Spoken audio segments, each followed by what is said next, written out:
First thing is you need to take a chalk pencil and draw the shape of your water drop. I've got an elongated water drop here, and then also a water drop that would be sitting on a table. So I'm going to take some extender, apply the extender. You know, this should not be puddly, it should just look like a sheen, and do a larger area than the drawing.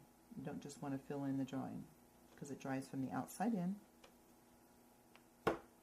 Next thing I'm going to do is take a side load of a darker value of my background. Now we've got a little bit of a glare there, so I'm going to pick this up for you. Here. Let me get this stabilized for you. To put something behind my board. There we go. Okay, now I've got a flat brush. Darker value of this background is black. I'm going to side load into the black. And I can't really pick up my palette and show you because I'm holding this board so you don't have a glare. We're going to work with an upper right light source. The light comes in the upper right.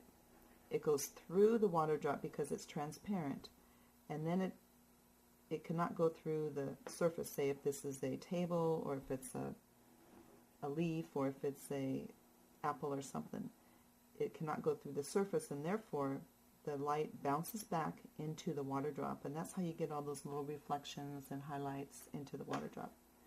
So first let's put a cast shadow that helps lift it off of the surface. And that looks a little harsh on there right now, but I am going to soften it with my blender brush. Okay, come up about halfway there. Then I'm going to come over to the smaller one, do the same thing. Come up underneath it.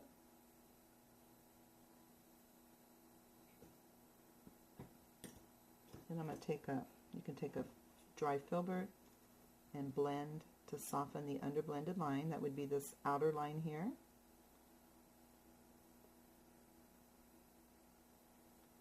Soften the edge.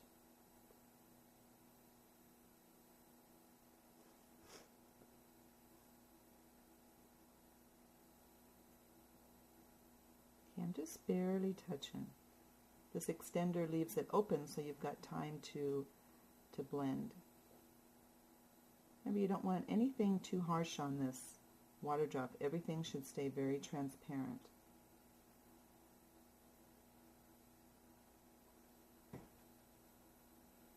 Now I'm going to come into a lighter value of my background color, and I'm using my number 3 gray.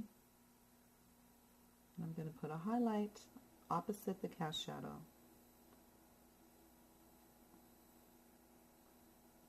This is where the water goes, the light goes through. It cannot hit it hits the surface but cannot go through the surface, and it bounces back into the drop. A little side load there. Also same application on this one.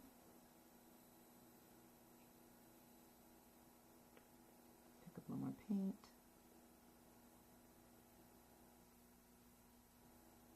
Blend. Okay, now I'm going to pinch out my brush, get the excess paint out of there, and again I'm going to take my filbert and just blend that line nice and soft.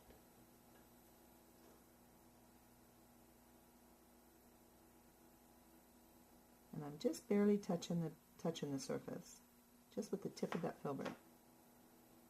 And what I don't want to happen is I don't want this line to dry. You see this line right here? That's an underblended line. If it dried, it would be solid, and you would definitely see that line. So I'm going to come in with this little mop brush, and then I can just soften that even further.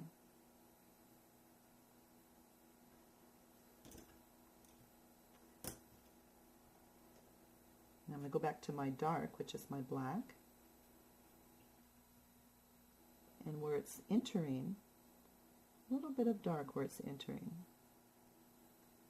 Trying to cover up my chalk line.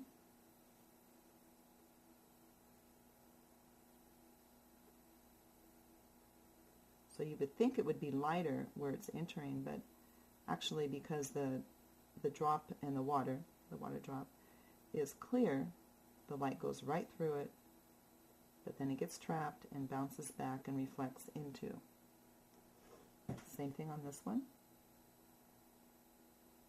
Give them more paint. So it's kind of it's actually the opposite of what you would think it would be. You would think that it would be light, you know, up here where it's going in, and dark on the opposite side. But it's not. Okay, once I get it distributed, that's when I'm going to come back with my either mop brush or a little tiny filbert and soften the underblended line.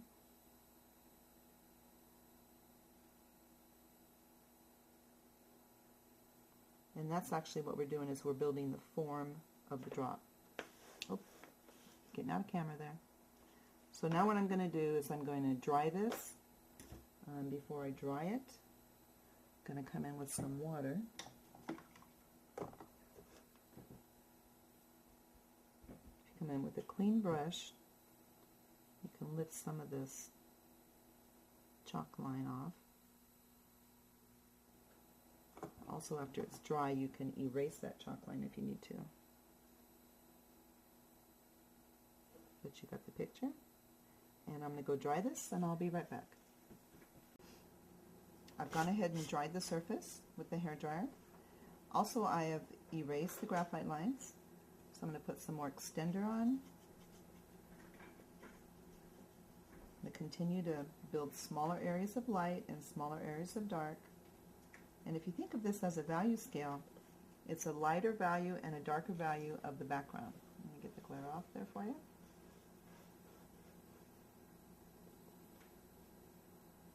A good way to practice is to paint white and black water drops. You know, make some a value scale of gray, and work on a value scale. Smaller areas of light, smaller areas of dark, working up and down your value scale. Okay, back to my flat brush, and I'm going to side load into, I'm using my number 3 gray still, and a smaller area of light. Such a dark background, number 3 gray shows up very well. But this time I'm going to keep it closer to the line.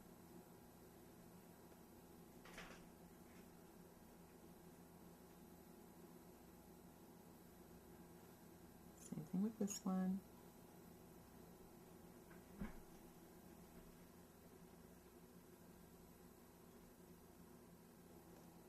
Okay, I'll take my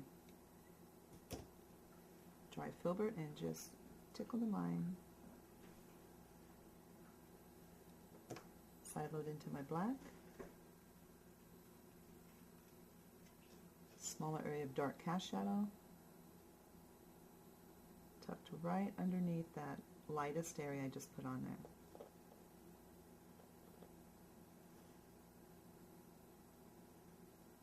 There we go. Now you can see that smaller area.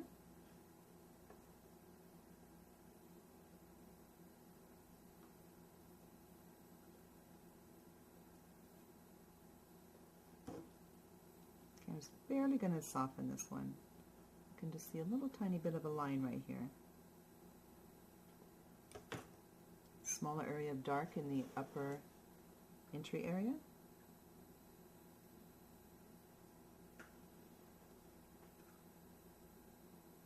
Now it's when you put these sparkles on that really looks like a water drop.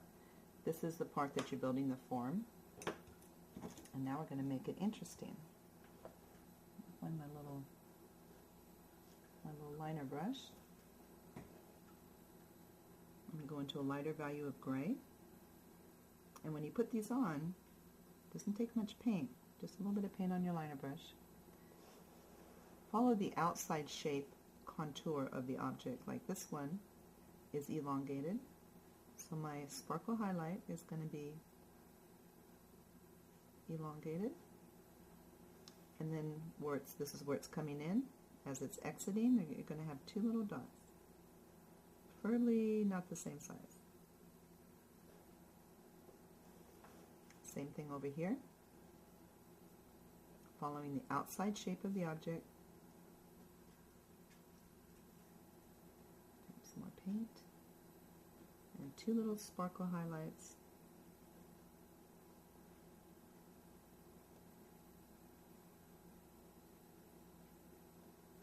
And I'm going to add just a little lighter value just so you can see that a little better on these little sparkles. Brush mixing into warm white.